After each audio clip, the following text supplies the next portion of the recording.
오늘은 고린도 후서 13장 1절에서 14절 말씀을 통해서 고린도 교회에 대한 바울의 바램이라는 제목으로 말씀을 전하고자 합니다.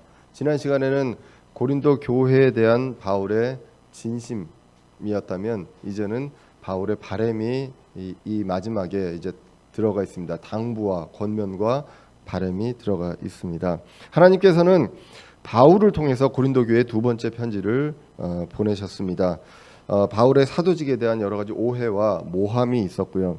이에 대해서 고린도 후서를 통해서 해명을 하고 바른 교리에 대해서 다시 한번 정립을 하고 성도의 회개와 성화에 대해서도 강조를 하게 됩니다. 그리고 무엇보다도 고린도 교회가 현혹되었던 그 가짜 거짓 사도들에 대해서 분별할 것을 이야기를 하게 되고요. 그러면서 바울의 부끄럽지만 어리석은 자랑을 연약함을 자랑하는 그 내용을 우리가 보게 됩니다.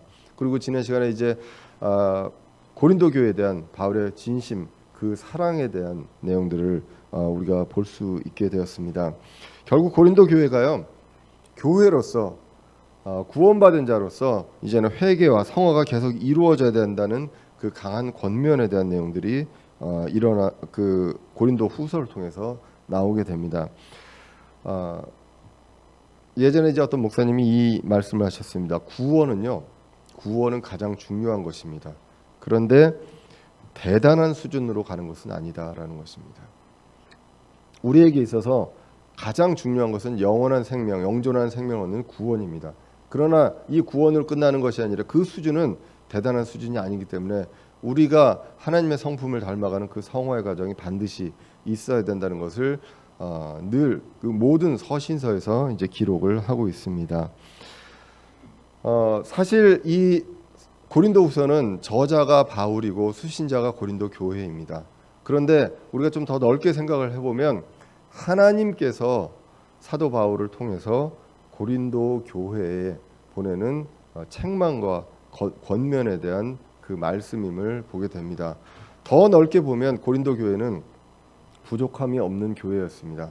그리고 바울이 1년 6개월 정도나 직접 거하면서 세웠던 교회였습니다. 바울이 가지 못한 곳도 있었지만 바울이 직접 가서 1년 6개월이나 있으면서 말씀을 통해서 세운 교회였습니다. 그렇기 때문에 여러 가지로 축복과 은혜가 많았던 그런 교회입니다.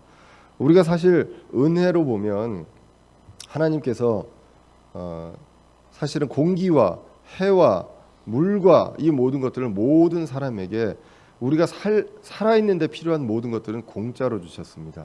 그 은혜가 있고요. 거기다가 특별히 이제 고린도 교회에게는 부족함이 없고 재정적으로도 부족함이 없고 그런 교회에 하나님께서 은혜를 베풀어 주셔서 바울이 그 기간 동안에 말씀을 전하고 교회를 세우는 그러한 은혜를 주었던 교회였습니다. 그 교회를 우리가 지금 이 시대의 교회도 보면요, 사실 그렇게 많이 부족함이 없는 그런 경제적으로 우리나라 자체가 그런 상황에서 살면서 교회도 어떻게 보면 그 간절함과 부족함이 옛날에 비해서 없어지지 않았나 생각을 해봅니다. 하나님께서는 그러한 교회에 사도 바울을 통해서 책망과 권면의 말씀을 했던 것을 우리가 이 말씀들을 통해서 보면서 우리를 다시 한번 돌아보게 됩니다. 그래서 이제 이 말씀들이 쭉 왔고요. 우리가 이게 편지이기 때문에 13장은 이제 마지막으로서 이제 쭉 정리를 하면서 요약도 하고 다시 한번 당부하는 그런 내용들로 이루어져 있는 것을 이제 보게 됩니다. 그러므로 이제 우리가 고린도 후서를 통해서 보면 사실은 지금 현대 시대의 교회, 특별히 우리 교회 같은 경우에 정말 하나님께서 이 고린도 후서를 통해서 우리에게 무엇을 원하시는지 한번 돌아볼 수 있는 기회가 되지 않나 싶습니다. 이제 13장으로 한번 가보겠습니다. 이전 내용들에 대해서 이제 정리를 하게 됩니다. 13장 1절에 보시면 내가 이제 세 번째 너희에게 가려 하노라 두세 증인의 입으로 모든 말이 확증되리라 라고 이야기를 하게 됩니다. 이제 세 번째로 방문한다라는 계획을 이미 고린도후서 12장에서 이야기를 했거든요. 이제 다시 한번 이제 정리하는 입장에서 이야기하면서 이거는 사도 바울뿐만 아니라 두세 증인의 입으로 할 것이다. 이미 디도와 다른 형제들을 보냈습니다. 그래서 어쩌면 그 사람들과 사도 바울의 어떤 편지 이걸 통해서 이제 여러 가지 증인을 통해 두세 증인을 통해서 확증하는 내용들을 이야기합니다. 사실 이 두세 증인의 입으로 모든 말이 확증되리라 이 말은 신명기 19장 15절에 나와 있는 내용을 이제 그 인용한 것입니다. 이스라엘의 역사에서 무언가 증명을 하고 할 때는 두세 증인이 필요했습니다. 특별히 죄를 짓는 이 불법에 대해서 이야기할 때 두세 증인의 입을 통해서 증언을 통해서 했다는 것이 신명기 19장 15절에 나오게 됩니다. 어떤 사람이 죄를 짓는 때에 한 증인이 일어나서 어떤 불법이나 죄에 대해 그 사람을 대적하지 말며 두 증인의 입의 증언으로나 세 증인의 입의 증언으로 그 문제를 확정할 것이니라라고 나와 있습니다. 그래서 이 두세 증인의 입으로 이것을 한다는 것, 그것이 이제 이스라엘 민족의 어떤 방법이었고 하나님의 방법이었던 것을 이제 보게 됩니다. 우리가 이제 복음서에 대해서 이야기를 합니다. 그 사복음서라고 얘기하고 마태마가 누가복음은 공관복음, 세 복음서는 공관복음이라고도 이야기를 하게 됩니다. 사람들이 묻습니다. 왜 세 사람을 통해서 이야기를 했을까라고 이야기하면 많이들 이렇게 추론합니다. 하나님의 방법에서 두세 증인을 통해서 확증하기 때문에 하나님의 사람, 세 사람 혹은 네 사람을 통해서 예수님에 대한 내용들을 확증하는 그러한 내용들로 이제 복음서가 이루어졌다라고 이제 보게 됩니다. 자, 그렇게 해서 13장 1절에서 이제는 세 번째 방문에 대한 계획을 세우게 됩니다. 2절은 이제 좀 더 강하게 이야기를 합니다. 내가 전에 너희에게 말하였고 또 너희와 함께 있는 것 같이 두 번째 미리 말하노라. 지금은 내가 떠나 있으나 지금까지 죄를 지은 자들과 다른 모든 사람에게 쓰노니 내가 다시 가면 용서하지 아니하리라라고 기록을 하고 있습니다. 그 전에도 이렇게 이제 가기 전에 이미 여러 가지로 그 경고를 하고 갔었다. 그런데 지금 또 다시 내가 지금 떠나 있으나 지금까지 죄를 지은 자들과 다른 모든 사람에게 쓴다. 두 번째 고린도 후서를 쓰면서 쓰는데 내가 다시 가면 용서하지 아니하리라라는 말이 나오게 됩니다.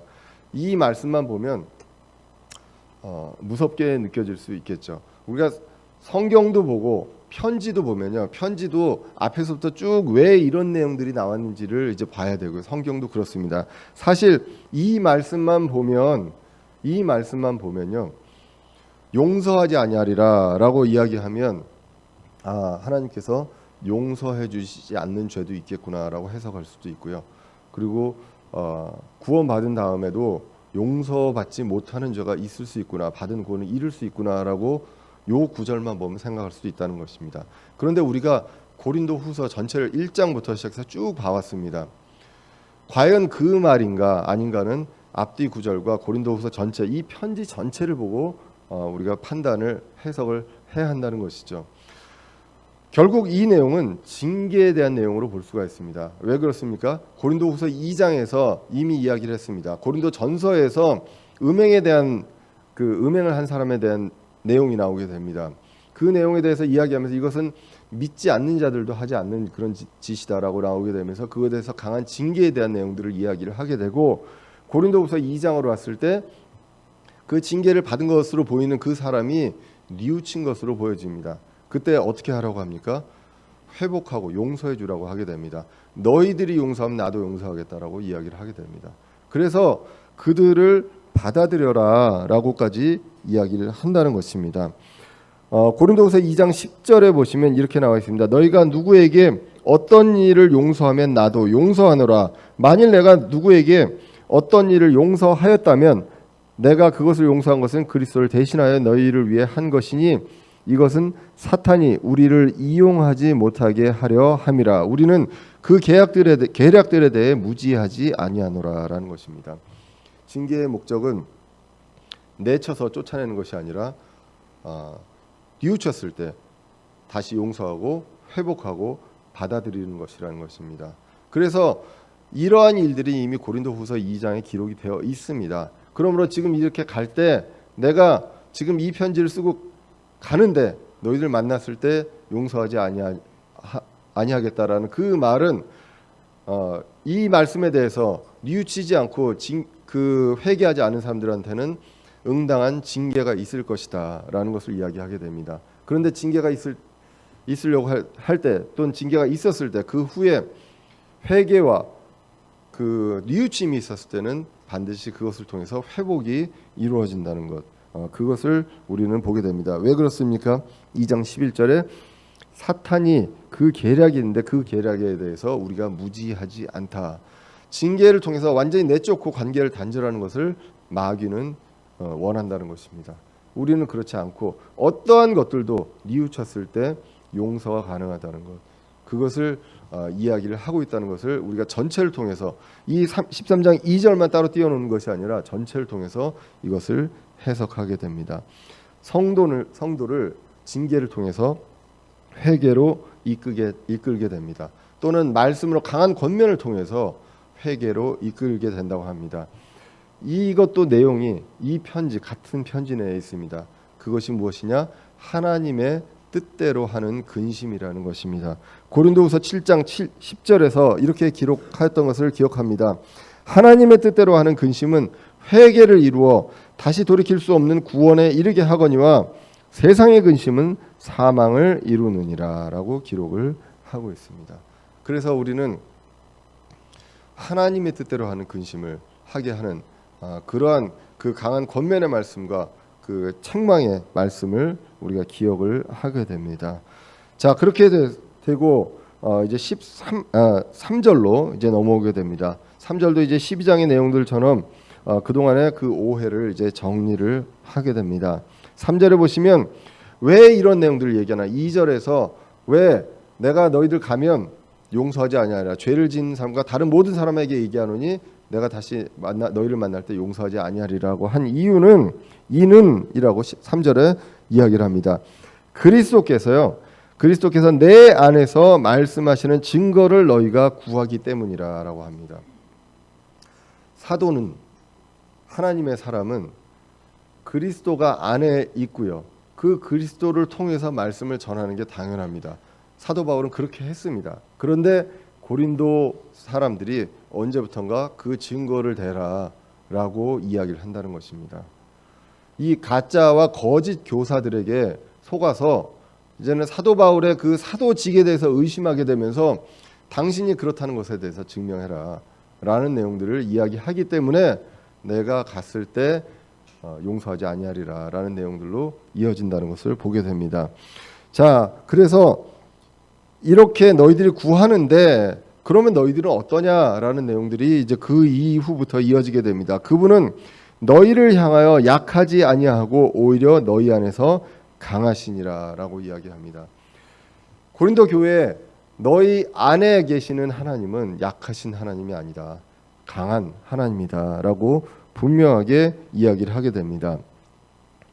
그렇게 하면서 이제 3절, 4절을 이제 12장과 같이 한번 보면 12장에서 우리가 약할 때 사람의 약함을 통해서 하나님의 강함을 드러내신다는 그 내용과 함께 3절, 4절이 이어지게 됩니다. 4절에서도 보시면 그분께서 약하심을 통하여 십자가에 못 박히셨으나 오히려 하나님의 권능으로 말미암아 살아계시며 우리도 그분 안에서 약하나 너희를 향한 하나님의 권능으로 말미암아 그분과 함께 살리라라고 기록을 하고 있습니다.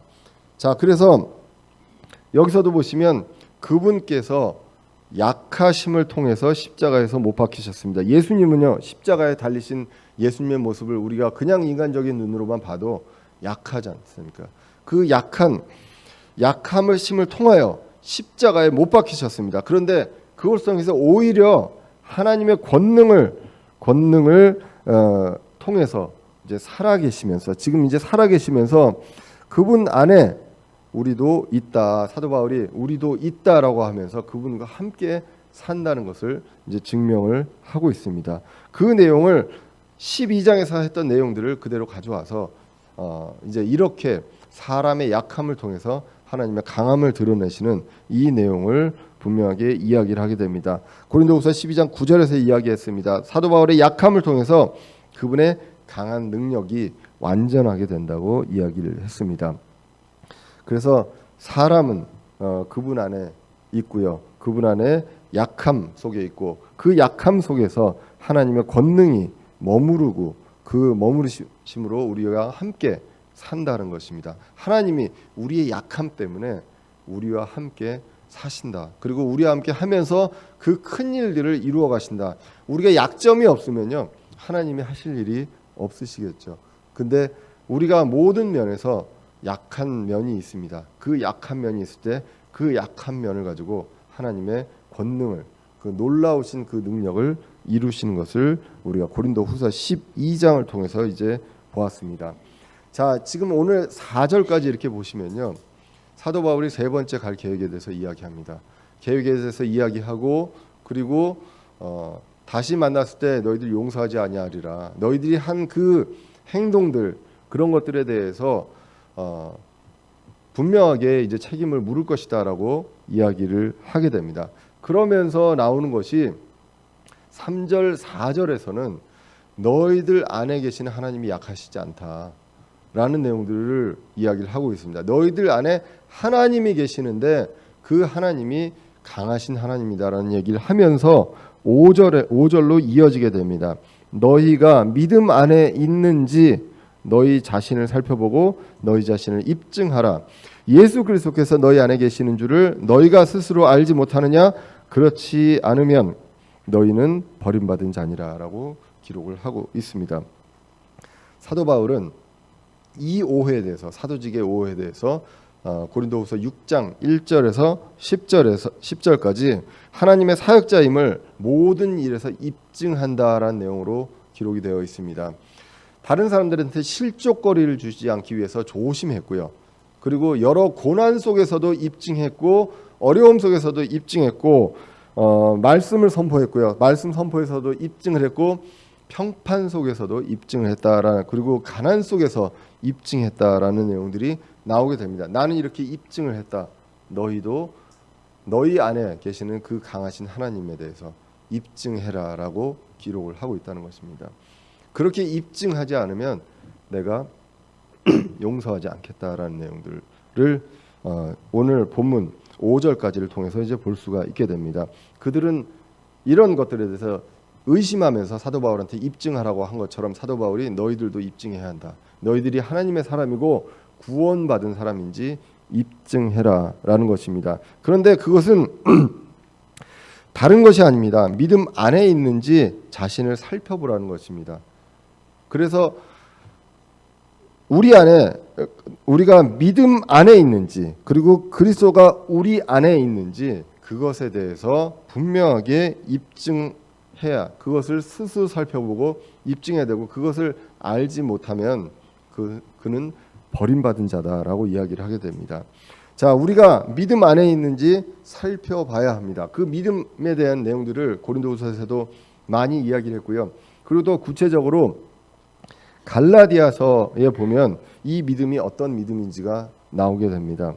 우리가 어떤 믿음 안에 있는지 살펴봐야 합니다. 갈라디아서 2장 20절에 내가 그리스도와 함께 십자가에 못 박혀 있으나 그럼에도 불구하고 사노라. 그러나 내가 아니요 그리스도께서 내 안에 사시느니라. 나는 지금 내가 육체 안에 사는 삶이 나를 사랑하사 나를 위해 자신을 주신 하나님의 아들의 믿음으로 사노라라고 합니다. 이게 이제 그 개역성경에서는 아들을 믿는 믿음으로 나와 있습니다. 이 번역이 아들을 믿는 믿음, 예수님을 믿는 믿음이면 내 믿음입니다.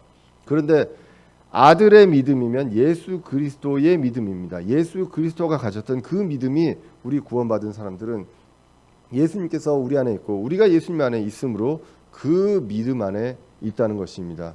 이 믿음을, 예수 그리스도의 믿음을 단적으로 표현하면 어떻게 됩니까? 인간으로 오신 하나님이신, 인간으로 오신 예수님의 그 인간으로서 보여줄 수 있는 가장 최고의 믿음입니다. 바로 십자가의 믿음입니다. 왜 그렇습니까? 십자가에 달릴 때 이것을 다시 살아나실 줄 알고 믿고 십자가에 달리시는 그 큰 믿음이라는 것입니다. 그래서 이 믿음이 우리 안에 있다는 것입니다. 갈라디아서 5장 6절에는 예수 그리스도 안에서는 할례나 무할례나 아무 효력이 없으되 오직 사랑으로 일하는 믿음뿐이니라. 믿음은 사랑으로 일한다고 하십니다. 예수 그리스도께서 사랑으로 우리 안에서 일하신다. 우리는 우리의 부족한 믿음으로 살아갈 수 없습니다. 예수 그리스도를 믿는 믿음이 있습니다. 때로는 내가 제대로 믿고 있나라는 것들을 의심하게 되고 불안해합니다. 그러한 믿음이 아니라 우리 안에 예수 그리스도가 들어옴으로 인해서 예수 그리스도의 믿음이 같이 들어서 우리와 함께 이제는 우리는 아들의 믿음, 예수 그리스도의 믿음으로 산다는 것, 그것을 우리는 분명하게 이야기를 하고 성경이 오늘 이 말씀에 대해서 이야기를 한다는 것입니다. 그래서 이 믿음은 내가 예수 그리스도를 믿는 그 믿음이 아니라 예수 그리스도의 믿음, 예수 그리스도가 가지셨던 그 믿음이라는 것입니다. 그 믿음이 우리 안에 있느냐라는 것입니다. 우리는 스스로 알 수 있어야 한다는 것입니다. 오늘 본문 5절에서 스스로 알 수 있다라고 합니다. 성령님을 통해서 우리가 말씀을 통해서 알 수가 있습니다. 그리고 사랑으로 일하시는 그 믿음을 이제 알 수가 있고 용서와 위로의 그런 것들을 통해서 알 수가 있습니다. 결국 그것이 무엇입니까? 열매입니다. 열매를 통해서 알 수가 있습니다. 예수 그리스도도 열매를 얘기하셨습니다. 예수님께서도요. 그래서 그리고 갈라디아서에서도 성령의 열매를 이야기합니다. 우리가 구원받은 사람들은 열매가 있어야 한다는 것입니다. 이 열매를 특별히 고린도 후서에서는 어떤 것들을 이야기했냐면 형제에 대한 사랑과 용서에 대한 내용들을 이야기를 했습니다. 그리고 거룩입니다. 거룩한 분리의 삶을 살아야 한다는 것입니다. 믿지 않는 자와 같이 멍에를 맬 수 없다는 것. 그리고 성도의 회개, 그리고 성화, 고린도후서 7장에서 얘기했던 하나님의 뜻대로 하는 근심들, 이런 것들이 있었습니다. 이러한 것들이 일어나는 그런 것들이 바로 우리 안에 있는 그 열매라는 것입니다. 바로 성화의 과정, 하나님의 성품을 닮아가는 그 과정이 있으면 사실은 우리가 고린도후서 전체를 봤지만 가짜 교사들한테 속을 일이 없다는 것입니다. 그 안에서 이제 자라가야 한다는 것입니다. 스스로 모른다면 가짜다, 버림받은 자다라는 것입니다. 구원을 받지 못한 자다라는 내용을 이야기를 하게 됩니다. 오늘 이 5절도 13장 2절과 함께 조심해야 되는 구절입니다. 왜 그렇습니까? 13장 5절에 너희가 스스로 알지 못하면 너희는 버림받은 자다라고 이야기를 하게 됩니다.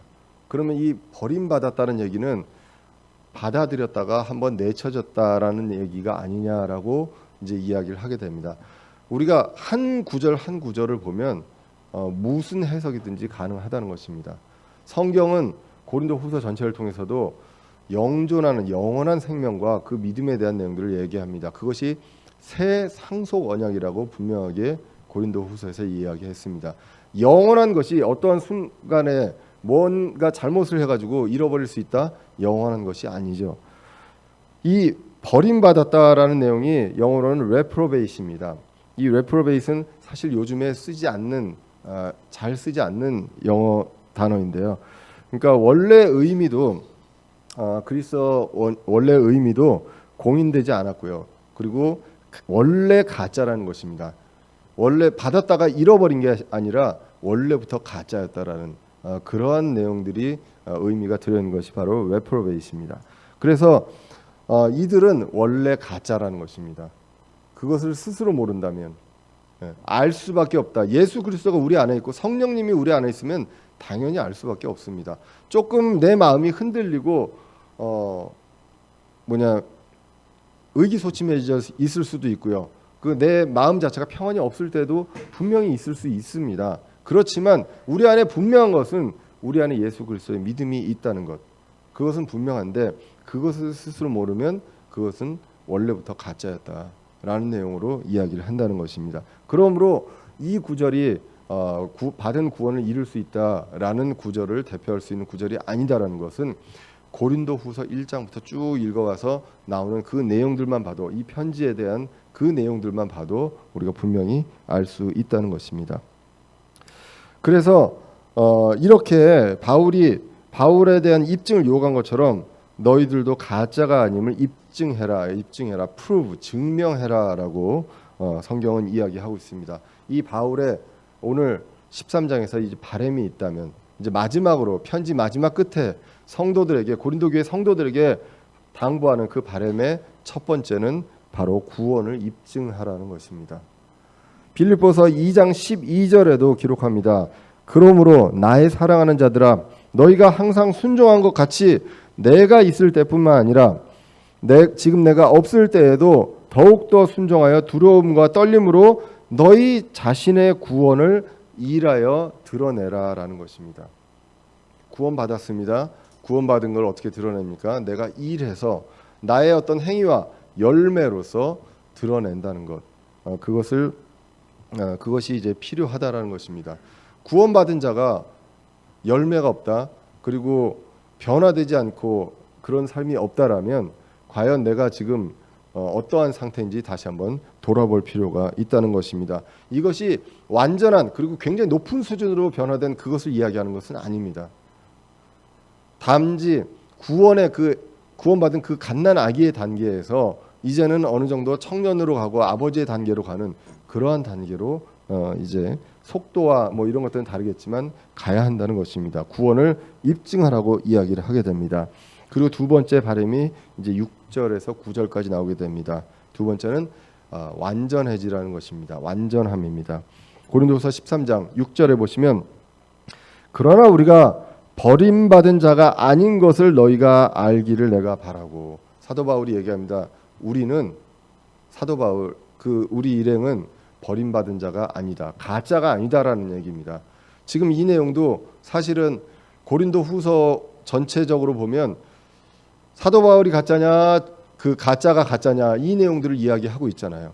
거기에서 얘기한 것처럼 내가 버림받은 자가 아니다, 내가 가짜가 아니다라는 내용을 이야기한 것입니다. 너희가 알기를 내가 바라고, 또 7절에 보시면 너희가 아무 악도 행하지 아니하기를 내가 이제 하나님께 기도하노니 그 목적은 우리가 인정받은 자로 나타나고자 함이 아니요 우리는 버림받은 자같이 될지라도 너희만은 정직한 것을 행하게 하려 함이다라고 이야기를 합니다. 그래서 이 내용을 이야기하면서 철저하게 자신들은 낮추게 됩니다. 고린도 교회가 아무 악도 행하지 않기 위해서 기도한다고 했습니다. 하나님께 기도하는데 그 목적은 사도 바울 일행들이 사도로서 인정받기 위함, 그게 아니라 우리가 가짜로 버림받은 자로 여겨질지라도 너희만은 정직한 것을 행하게 하려 함이다라는 것입니다. 고린도 교회를 위해서 우리가 어떻게 되든지 상관없지만 너희를 위해서 기도한다라는 내용들을 이야기를 하고 있습니다. 그러면서 13장 8절에서 사도 바울과 그 일행, 그 사역자들의 사명을 얘기합니다. 우리는 진리를 대적하는 일도, 어떤 일도 할 수 없고 오직 진리를 위해서만 할 수 있노라라고 이야기를 하게 됩니다. 복음을 선포하는 데 있어서요, 진리와 대적하는 일은 절대 할 수 없고 오직 예수님께서 하나님께서 주신 그 진리만을 위해서 할 수 있다라고 이야기를 합니다. 더 구체적으로 고린도전서 9장 16절에 보시면 내가 복음을 선포할지라도 자랑할 것이 없나니 이는 필연적으로 내가 해야 하기 때문이라. 나는 이 진리를 분명하게 해야 하는 의무가 있다. 그렇지 않으면 내게 참으로 화가 있으리로다. 나 자신에게 화가 있으리로다라고 이야기를 하게 됩니다. 그리고 다른 것에 신경 쓰지 않는다고 고린도전서 2장 2절에서 얘기합니다. 나는 너희 가운데서 예수 그리스도 곧 십자가에 못 박히신 그분 외에는 아무것도 알지 아니하기로 결심하였노라. 이 진리 외에는 아무것도 하지 않는다. 이 진리만을 선포한다라고 분명하게 이 사역자의 길을 이야기를 하게 됩니다. 자, 그렇게 하면서 9절에서 이렇게 이야기합니다. 우리가 지금 여태까지 보면 그들의 그 성장과 완전함에 대해서 하나님께 기도를 하게 됩니다.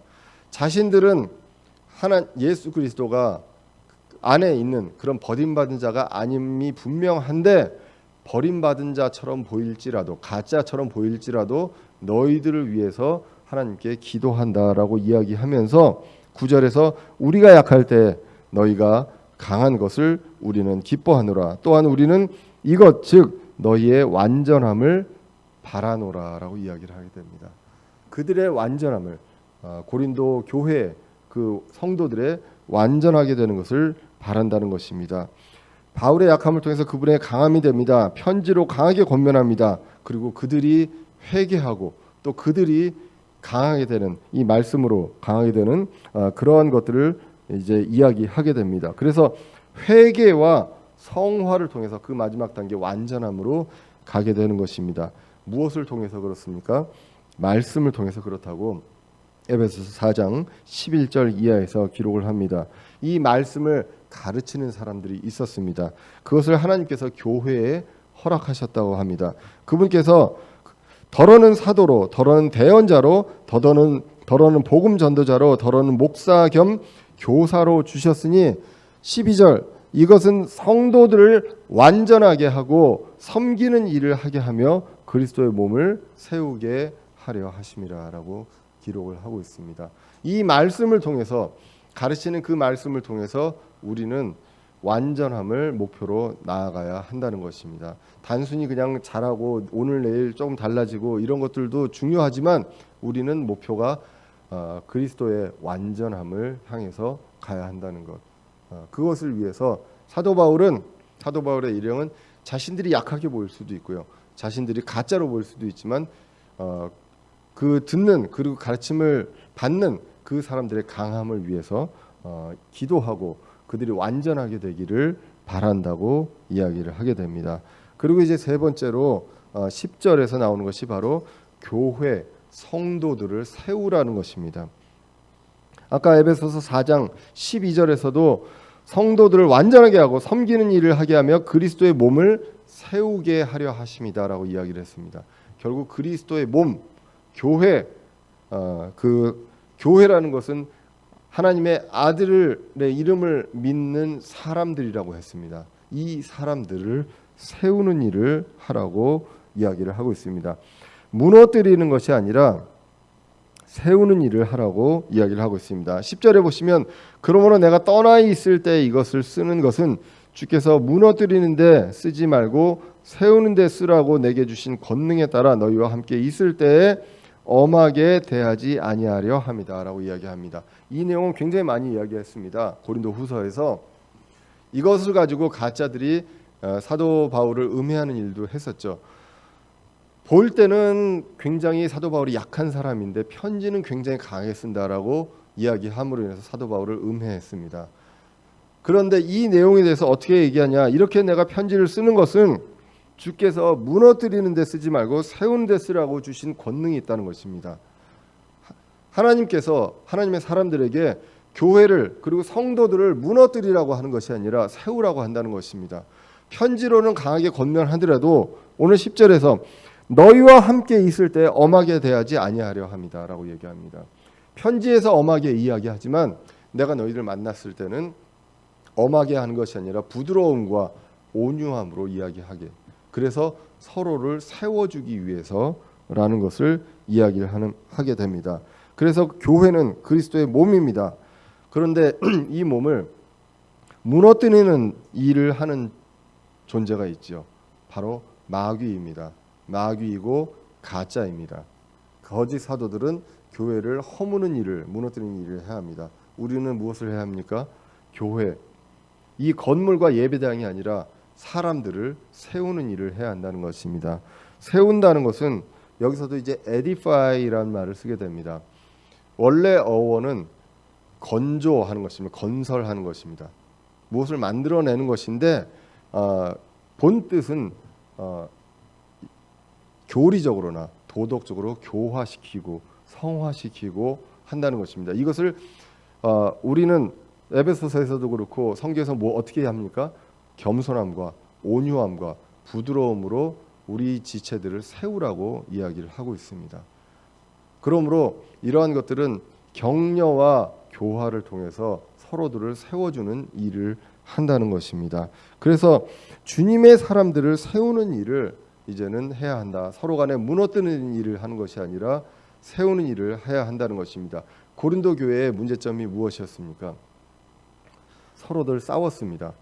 서로 분당을 지었습니다. 누구 파 이렇게 하면서 분당 지었습니다. 그리고 서로 고소했습니다. 교회 내가 아니라 외부로 송사하는 그런 일들이 있었던 것을 우리가 고린도 전서를 통해서 그들의 상태를 보게 됩니다. 이러한 것들은 교회를, 성도들을 무너뜨리는 일을 하는 것이라는 것입니다. 이제는 그들의 간증을, 개개인의 그 삶과 그 신앙의 그 삶에 대해서 서로 나누고 기쁨과 슬픔을 나누고 위로하고 격려해서 그 사람들을, 한 사람 한 사람들을 세워주는 일을 우리가 해야 한다는 것, 교회가 해야 한 일을 해야 한다는 것입니다. 우리가 이제 이번 주 토요일과 일요일에 처음으로, 우리 교회 처음으로 이제 사경회 또는 이제 수련회, 아직 뭐 정식 명칭은 정한 적이 없습니다. 그래서 수련회라고, 일반적으로 얘기하는 수련회, 사경회라고 이야기를 하게 됩니다. 늘 이야기하지만 이 모임을 통해서 우리가 서로 세워주는 일을 해야 한다는 것입니다. 세워줄 때 무엇을 해야 합니까? 겸손과 온유와 부드러움과 말씀으로, 진리로 그 사람들의 삶을 받아주고 그 사람들의 부족함을, 연약함을 받아주고 서로 간에 격려하고 세워주는 일들이 이번 수련회를 통해서 이루어지면 좋겠습니다.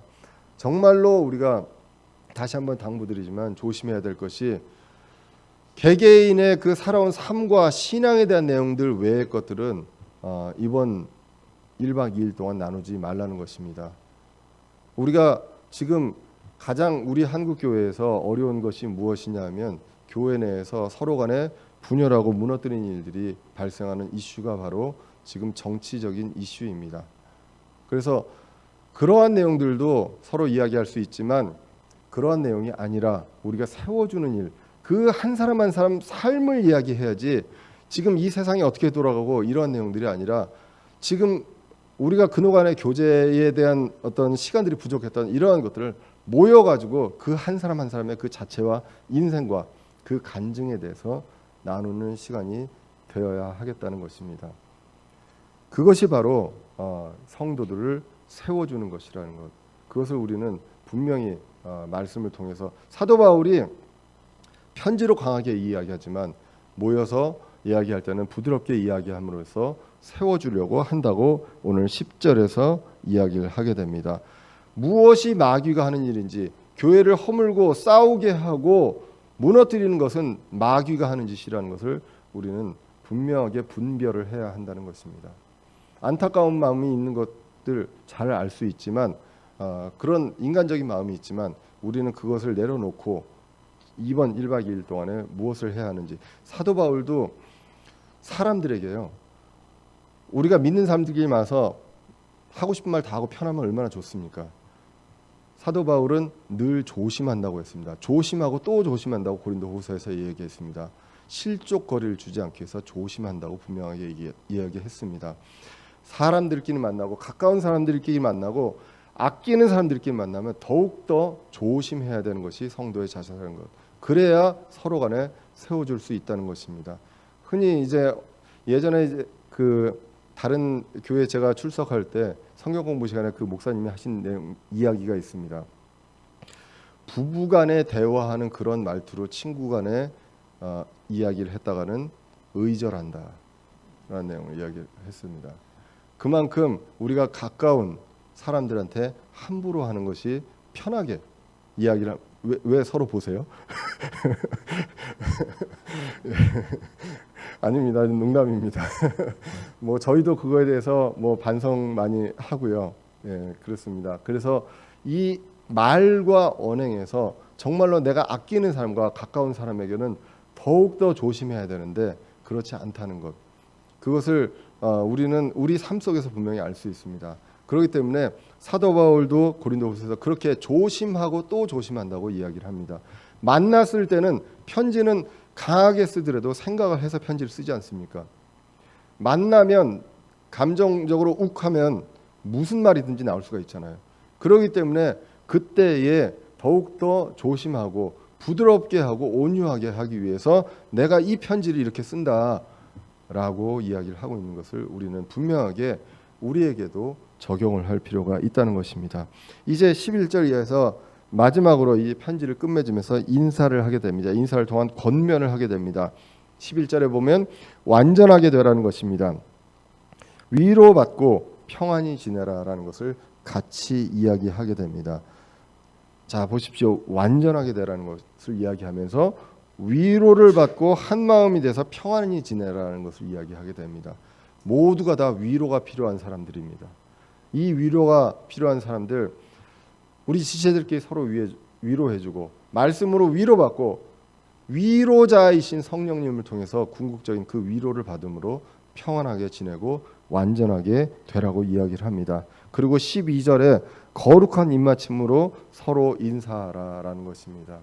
서로 정말 거룩하게 하나님의 그 거룩함으로 우리 지체들에게 서로 인사하고 안부를 묻고 진심으로 그렇게 하라는 것을 이야기하게 됩니다. 그리고 13절에 모든 성도들이 너희에게 문안하느니라. 다른 교회에 있는 성도들이 너희에게 문안하느니라라고 이야기를 하게 됩니다.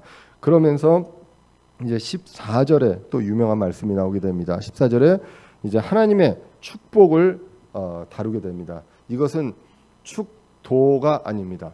축복입니다. 축복 인사의 표준이라고 보시면 됩니다. 우리가 축복 인사를 할 때 이것이 표준이고 기준이다라고 보시면 되겠습니다. 어느 누구나 할 수 있고요.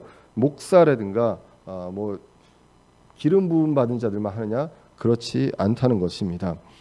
자, 13절, 14절을 한번 이제 보시겠습니다.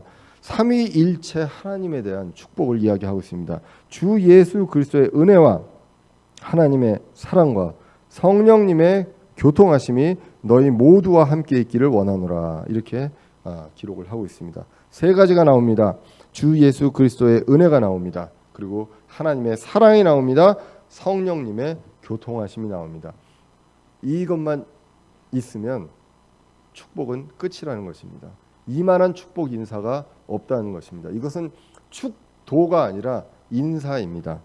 축복에 대한 인사입니다. 첫 번째로 예수 그리스도의 은혜입니다. 십자가의 은혜입니다. 값없이 주신 그 구원, 우리가 원하기 전에 이미 예수님께서 그 길을 열어주시기 위해서 아들이신 하나님께서 이 땅에 오셔서 하나님의 피를 흘리시며 대신 흘리셔서 십자가에서 모든 것들을 그 대신 값을 치러주신 그 값없는 그 은혜가 있고요. 그리고 두 번째로 하나님의 사랑입니다. 독생자를 주신 하나님의 사랑입니다. 요한복음 3장 16절에 하나님께서 세상을 이처럼 사랑하사 자신의 독생자를 주셨으니 이것은 누구든지 그를 믿는 자는 멸망하지 않고 영존하는 생명을 얻게 하려 하심이라라고 기록합니다. 하나님께서 세상을 너무나 사랑하셨습니다. 그래서 독생자를 주셨다고 성경이 기록을 하고 있습니다. 그 하나님의 사랑, 그리고 세 번째로 성령님의 교통하심이라고 합니다. 이 교통한다는 것은 왔다 갔다 한다는 것입니다. 커뮤니언이라고 되어 있는데 성령님의 교통하심, 성령님과 우리가 서로 교감을 맺고 서로 간에 대화하고 이야기할 수 있는 그러한 관계라는 것입니다. 이것은 예수님의 약속이었습니다. 우리 안에 이제는 내주하시고 영원히 우리와 함께 하신다는 것, 그것을 약속하신 그 성령님께서 우리를 위로해 주시고 또 우리에게 그분의 말씀이 기억나게 해주신다고 요한복음 14장 26절에서 이야기를 했습니다. 그래서 그분과 함께 영원히 살 수 있고요. 내주하고 교통할 수 있다고 합니다. 그래서 삼위일체 하나님의 은혜와 사랑과 교통하심이 우리와 함께 있기를 원한다라는 이 축복 외에 더한 축복이 우리 신자들에게 어디 있겠습니까? 이 인사를 사람이 주는 것이 아닙니다. 사람이 축복으로 뭐 목사가 손을 들고 해가지고 주는 그런 것이 아니라는 것입니다. 이것은 하나님께서 삼위일체 하나님께서 주시는 것이고 우리는 그것을 바랄 뿐입니다. 그들을 위해서 기도하고 바랄 뿐이라는 것입니다. 그래서 14절은 명령문이 아니라 기원문입니다. 기원하노라라는 것입니다. 원하노라라는 것입니다. 그래서 이게 이제 뭐 축도할 때 뭐뭐 할지어다라고 하니까 이 지어다가 이분을 통해서 이런 축복권이 나가는 것처럼 그렇게 생각할 수 있는데 그렇지 않고 이것은 그러한 삼위일체 하나님의 축복이 너희들의 있기를 기원한다, 원한다라는 것입니다. 이건 누구나 기원하고 원하고 기도할 수 있는 것입니다. 이러한 축복을 누구나, 여러분들 누구나 또는 누구에게 다 하실 수 있기를 기원합니다. 그래서 이러한 축복이 저와 여러분, 이 교회와 이 가정, 저와 여러분들의 그 가정에 넘쳐나기를 기원합니다.